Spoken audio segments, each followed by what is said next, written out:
We will discuss this fear that men have of being men, of being masculine, of embracing the principles of manhood, and how it is poisoning our minds and negatively affecting our plight in this society. We will discuss that in this chapter entitled The Toxicity of Fear. Let us begin. Fear of the Lord is the beginning of knowledge, and that should be the alpha and omega of fear for men.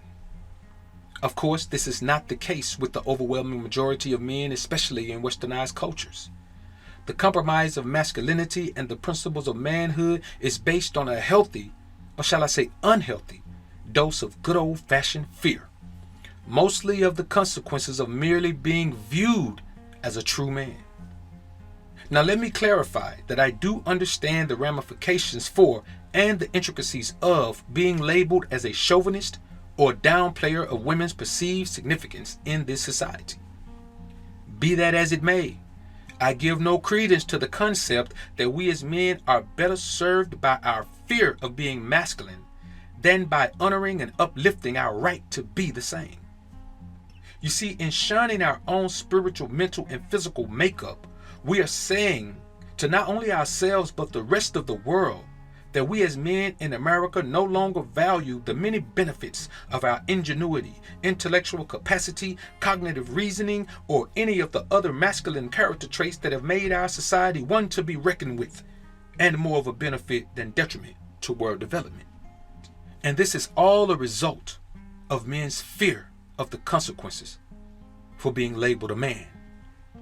If you are not willing to be who you are, then you do not deserve to reap the rewards reserved for those who are. Giving up on manhood is the equivalent of suicide, especially if fear is the chief motivating factor in this decision. There are only two types of human entities by definition and proof of existence. There is male and female, man and woman. So if you are unaccepting of your identifying categorical space, then you are simply embracing and conforming to the opposite. This has been proven by women over the years, as feminism has afforded them the luxury of moving away from the traditional female role and embodying a more masculinity-based perspective.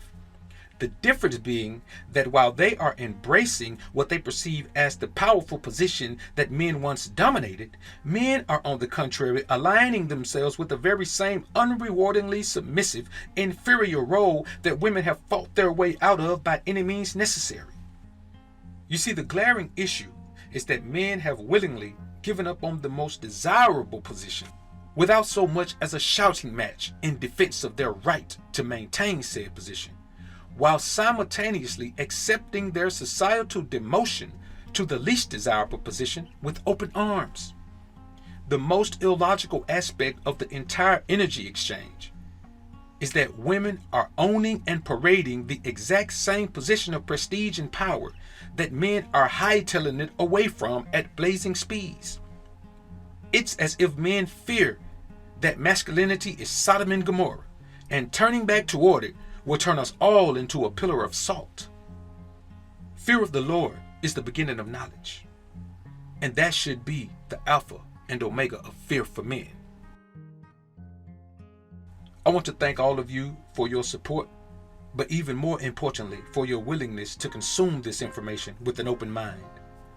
I hope you have enjoyed absorbing this content as much as I enjoy creating and delivering it to you.